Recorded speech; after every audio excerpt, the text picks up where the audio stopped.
Qubada turizm şirkətinin tur rəhbəri vəfat edib. Doğru xəbər Azərbaycan bildirir ki, hadisə noyabrın 23-ü saat 16 radələrində Qırızdəhənə kəndində qeydə alınıb. Belə ki, ekoturizmdə tur rəhbəri işləyən 1974-cü il təvəllüdlü Bakı sakini Emil Rəhimoviç Tahirov səfər zamanı qəfil vəfat edib. Onun infarktdan öldüyü açıqlanıb, araşdırma aparılır. Lənkəranda 24 yaşlı Elnur Cəfərovu bıçaqlayaraq qətlə yetirən Ruslan Məmizadənin məhkəməsi başa çatıb. Lənkəran Ağır Cinayətlər Məhkəməsində 2003-cü il təvəllüdlü Ruslana hökm oxunub.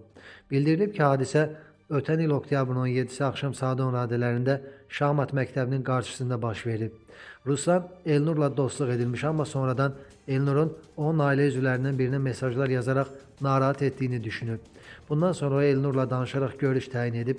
Küçədəki görüş zamanı isə qəfil hücum edərək çoxsaylı bıçaq xəsarətləri yetirib. Nişanlı olan Elnur aldığı xəsarətlərdən vəfat edib.